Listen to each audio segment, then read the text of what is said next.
देखिए, मेरा तो ये फ़र्ज़ था, मैंने कल भी कोशिश की थी तो मैं नहीं आ सका, इजाज़त भी नहीं मिली, हालात ऐसे थे।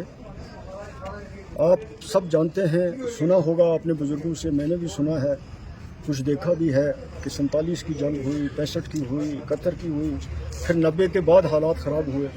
लेकिन जो तबाही पुंछ ने इस बार देखी वो कभी पहले नहीं देखी। इतनी बड़ी तबाही हुई है और ख़ास तौर पे इस जंग का जो अभी इन दो मुल्कों में हुई, इसका सबसे ज़्यादा असर पुंछ डिस्ट्रिक्ट में हुआ और ख़ास तौर पे पुंछ शहर में हुआ।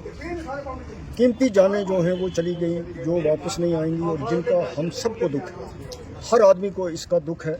जो और ऐसे इनके घरों में इंसान जाता है, बात करता है तो इंसान का दिल टूट जाता है कि बेगुनाह लोग इस तरह मारे गए, उनके बच्चे रह गए हैं, बेवा रह गई हैं। तो ये एक ऐसा, देखिए मैं आपको बताऊं, बात है कि इन चीज़ों की मजम्मत के लिए तो लफ्ज़ ही नहीं है कि जितनी भी मजम्मत की जाए वो कम है। और आपने गुरुद्वारे की बात की, मस्जिद की, मंदिर की, तो इंसान नहीं बचे, इंसान चले गए और मरना तो होता ही है, लेकिन ये बेवक्त मौत हो गई जिसका इंसान को ज़्यादा दुख होता है। अब शुक्र है खुदा का, बहुत बड़ी राहत की बात है जो बॉर्डर पे रहने वाले लोग हैं जम्मू कश्मीर में या इंडिया में, कि ये सीज़ फायर शुक्र है कि हो गया। लोग जो मर्जी है कहें, लेकिन सबसे बड़ी बात हमारे लिए मुबारक की यही है कि ये शुक्र है सीज़ फायर हो गया। हम लोग कम अज़ कम इसकी वजह से बच गए जो बॉर्डरों पे रहने वाले हैं। देखिए, मैं उनको कहूँगा भी और मीडिया के ज़रिए भी, और यहाँ पुंछ के जी इज़्ज़त लोग मौजूद हैं, इनकी मौजूदगी में ये कहता हूँ कि LG साहब को और चीफ मिनिस्टर साहब को प्रायोरिटी देनी चाहिए।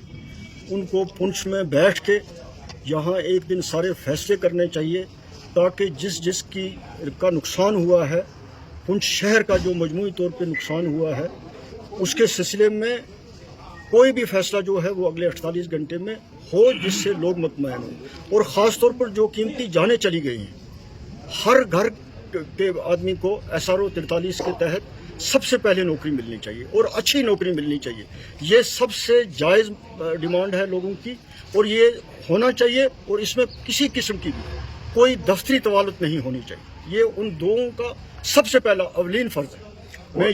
ये सबसे अवलीन फ़र्ज़ है, इसको सबसे पहले पूरा करना चाहिए। और उसके अलावा भी बॉर्डरों पे जहाँ जहाँ कोई मरा है वहाँ कंपनसेशन भी मिलना चाहिए, SRO के तहत नौकरी भी मिलनी चाहिए। और पुंछ शहर में जहाँ भी नुकसान हुआ है उन मकानों को भी उनका कंपनसेशन मिलना चाहिए।